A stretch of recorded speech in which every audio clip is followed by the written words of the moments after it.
Hi students, it's me again, Miss Jackson with the Farm to School program, and today I'm here to go through lesson number 2 with you all in the Nourish series, and it's one of my favorites, so I'm going to share my screen and we're going to get started.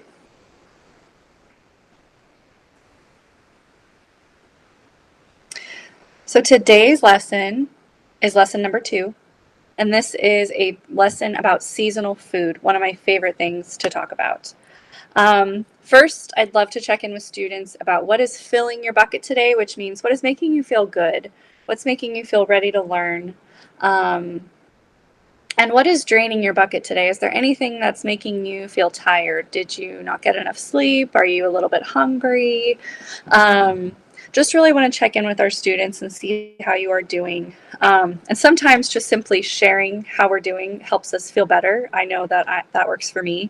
And so this is a great slide from Pear Deck. It's interactive, and students, you can actually put your responses right on the slide. At least that's what I've been told.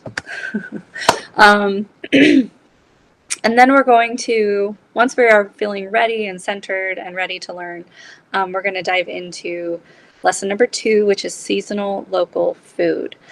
This photo, I took this photo last year of some of our wonderful farmers at the Abundant Table, which is a great farm that we partner with in the Farm to School program. We needed carrots for a lesson, and they harvested carrots for us that same day.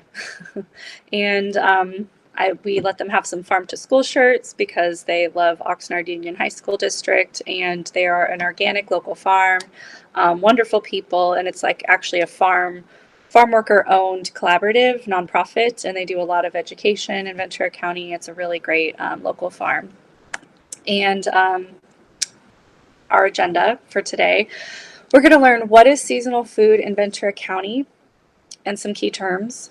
We're going to learn what is the Harvest of the Month program in Oxnard Union High School District. If you already know, then I'm excited. But if you don't know what the Harvest of the Month program is, you're about to find out. We're going to compare everyone's favorite seasonal food recipes. We're going to learn, and you guys are going to be detectives and locate all of the farmers markets in Ventura County. And then your assignment is to write a new recipe for a seasonal food, and possibly this could be a recipe that we give to the cafeteria, and maybe they could use your recipe in the school lunch program. How cool is that?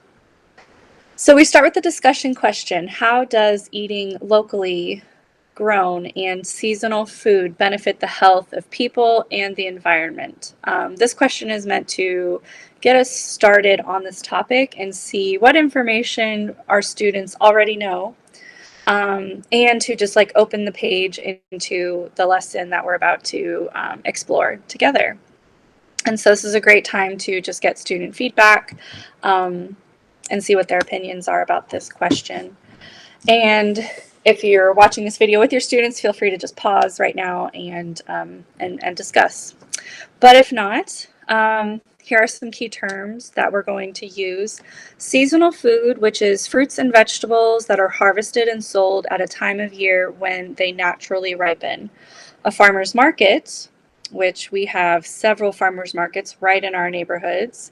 It's a community market where farmers sell directly to the customers without the assistance of a retailer or a distributor. So if you recall, in our first lesson, we talked about food systems and how there's this big food chain with all of these people and steps in the process between when the food is harvested to when it arrives at your grocery store that you probably buy, or your parents probably buy most of your food from.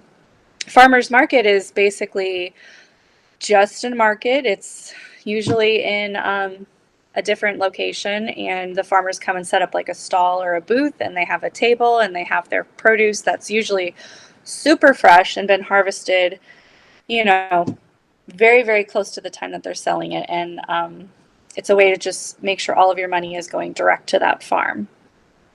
Community supported agriculture. This is kind of a new term for a lot of people. Or we call it a CSA. And so that's a model of farming and food distribution in which community members support a farm by paying a monthly or annual fee, like a subscription, in exchange for a weekly or bi-weekly share of the harvest. And we actually have some of these in Ventura County as well. We're going to talk about what a community-supported agriculture system looks like. And then we are going to learn about Harvest of the Month. So this is a program from the California Department of Public Health, and it supports schools to provide nutrition education and local seasonal fruits and vegetables to their students. It's pretty cool. So first, let's go over what is seasonal in Ventura County. And this is meant to be a time for students to share what they already know about what crops we grow in Ventura County.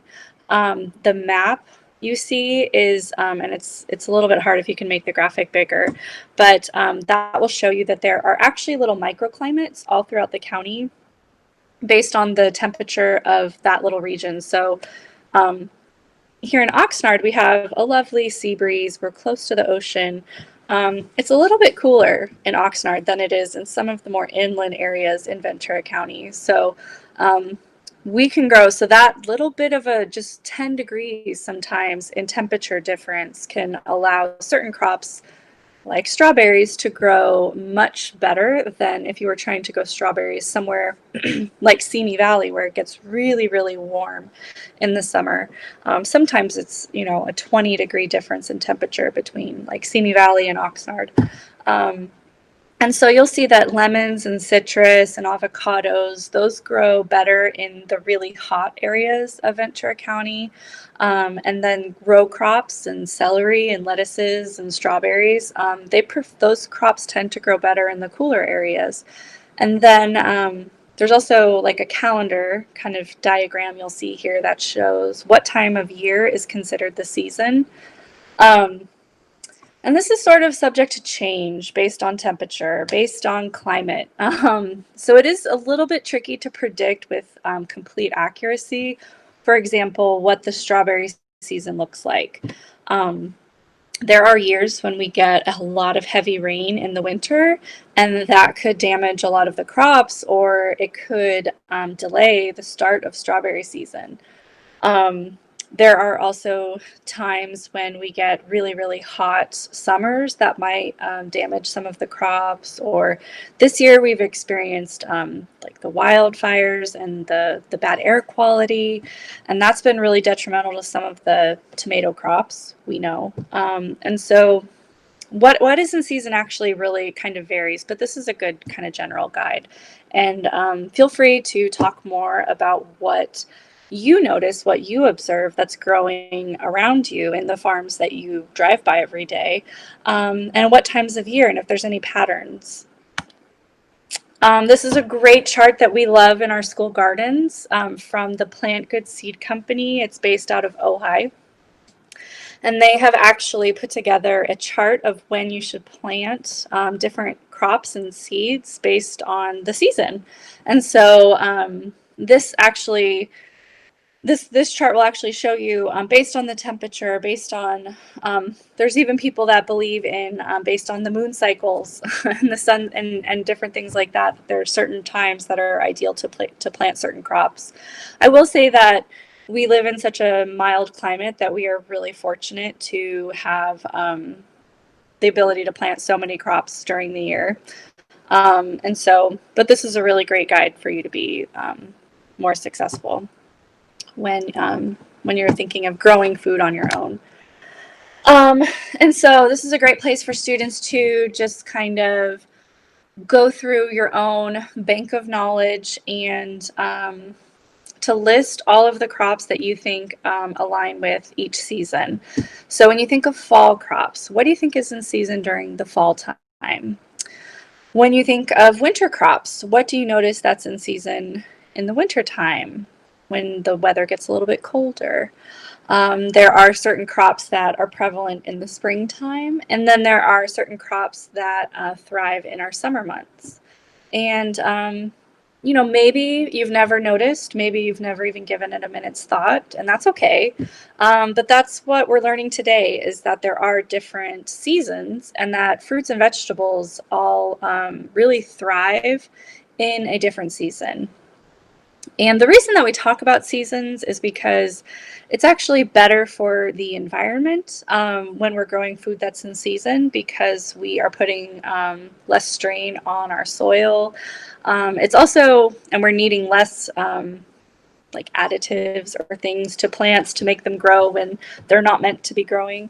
And it's also better as far as the quality of the fruit you get. And I think most of us can most of us probably can relate towards like spring and summer crops.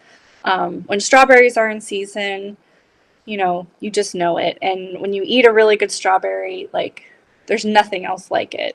In the summer months, when you eat like a ripe peach in the middle of summertime, when stone fruit is just at its peak, it's like the most glorious thing in the world. And I think a lot of people can identify with like tomato season, people who love tomatoes.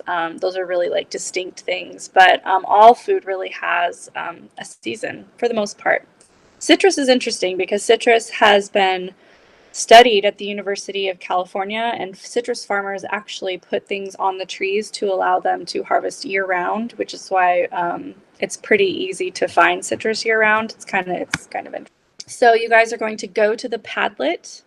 Padlet is really fun. I can't really explain why, but it is. I'm going to show you guys a little bit how to use it as well. And so this is a time when we would assign each student a season, so spring, summer, fall, winter. And we would like you to post photos of your favorite fruits or vegetables. They can be either just the fruit or the vegetable by itself, or it can be featured in a recipe for the season that you are assigned. So if you don't know, hopefully you guys can see my Padlet.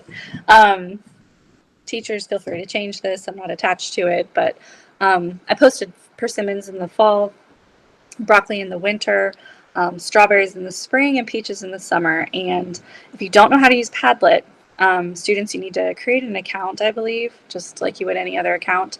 And then you just go to the link, so the teachers can just send you the link to the Padlet.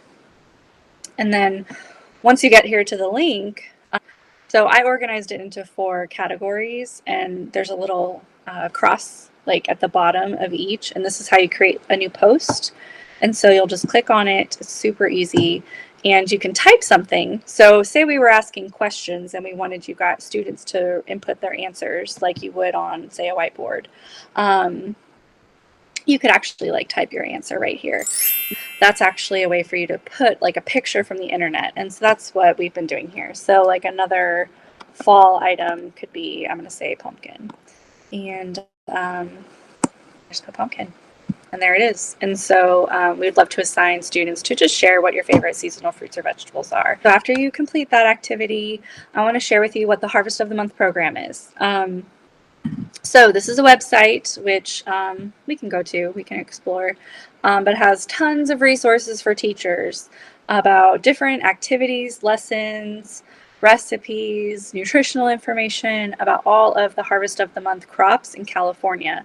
So schools all over California participate in the Harvest of the Month program. And so once you go there, here's the website, harvestofthemonth.com. California Department of Public Health, cdph.california.gov. And then, so you go here, and if you click on the monthly elements, it will list, here are some fall fruits and vegetables, winter, spring, and summer.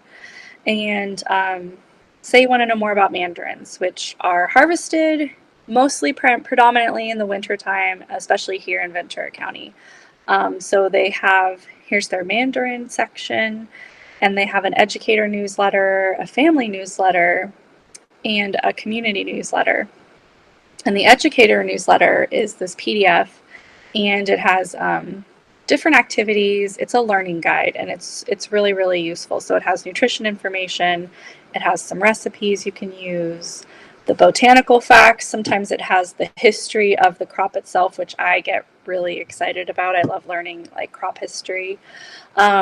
And then it has different activities you can do in a classroom, some of which probably won't be possible during COVID-19, but when we're all back in the classroom, they probably will be more possible. So I just wanted to share that with you guys as a great resource. And we use this. So we use this in our district. We collaborate with other Ventura County schools for a Harvest of the Month program, and we actually source crops from local farms. And so these are just two of the farms that we collectively purchase from and their stories. So I already mentioned the Abundant Table in the beginning of the lesson. They grow carrots. They grow a lot of other crops as well. There's To My Family Farms. They're from Oxnard, and this is their history, and they grow strawberries. Here are some of the recipes that we feature. And so these recipes, the Harvest of the Month recipes, are served when school is back in session. The recipes are served on Tuesdays, Wednesdays, and Thursdays. And it's a different fruit or vegetable, different seasonal fruit or vegetable every month. And everybody loves the sugar snap pea recipe. The other recipe here is a kale with cheddar and apples recipe. And here's a persimmon salsa that we made with students, and the cafeteria has served this. It's delicious.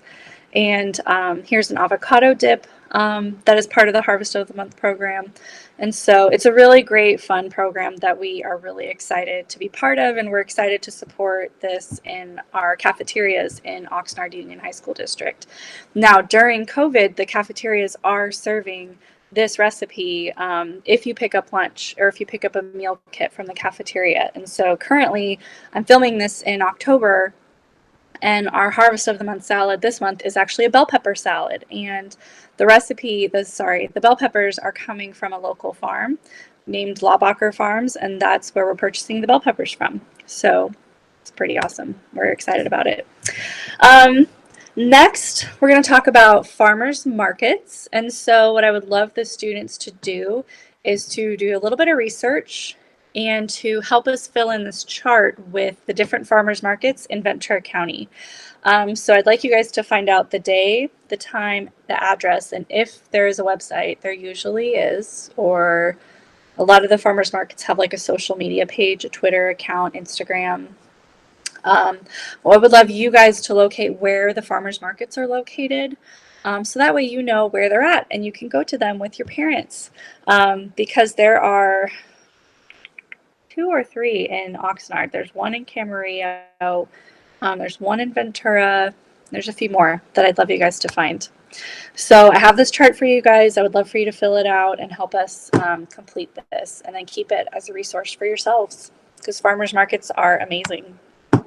Next, I mentioned we're going to talk about community-supported agriculture, which is a model of farming and food distribution in which community members support a farm by paying a monthly or annual fee in exchange for a weekly share of the harvest. So something really fantastic that our program, the Farm to School program, has been able to do in our district is start one of these, a CSA program for your teachers.